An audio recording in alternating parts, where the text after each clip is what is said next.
मेरे दादा मुझसे पूछा करते थे, अक्सर औरों से भी पूछा करते, लेकिन जब उन्होंने मुझसे पूछा तो फिर पूछना बंद कर दिया। वो पूछा करते थे कि अक्ल बड़ी की भैंस। अब उनको कौन उत्तर दे। मुझसे एक दिन पूछ बैठे, मैंने कहा भैंस। उन्होंने कहा क्यों? मैंने कहा क्योंकि भैंस ये सवाल नहीं पूछती।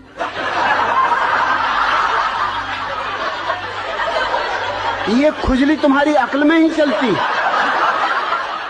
भैंस तो बिल्कुल परमहंस दशा में।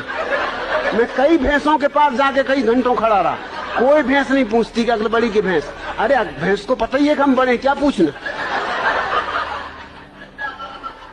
फिर उन्होंने नहीं पूछा। फिर मैं कई दफा उनसे पूछता था कि पूछो ना, अक्ल बड़ी की भैंस। कहते तू चुप रहे।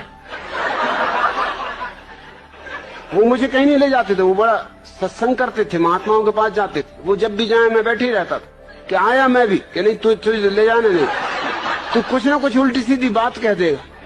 मैंने कहा उल्टी सीधी बातें तुम लोग करते हो, मैं सीधी सादी बात करता हूं। अब तुम ये बात पूछते हो अक्ल बड़ी की भैंस, और मैंने सीधा उत्तर दे दिया कि भैंस, तो तुमको लगता है उल्टी सीधी बातें कर रहा हूं।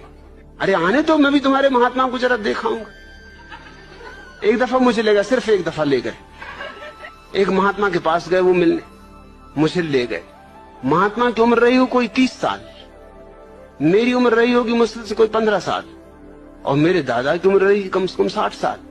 महात्मा ने उनसे कहा आओ बच्चा बैठो।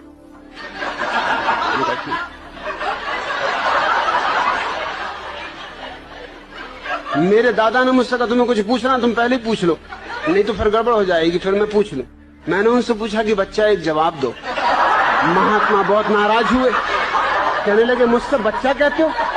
मैंने कहा तुम मेरे दादा को बच्चा कह रहे हरामजादे, 60 साल की उम्र के बूढ़े को बच्चा कह रहे, 30 साल के तुम हो, 15 साल का मैं हूं, तो कोई गणित में गलती कर रहा हूं? तुम बच्चा नहीं महाबच्चा हो। मेरे दादा ने मुझे फौरन बाहर निकाला, तू जा भैया, तू घर जाओ, कभी मेरे साथ मत आना। क्या बात है पूछ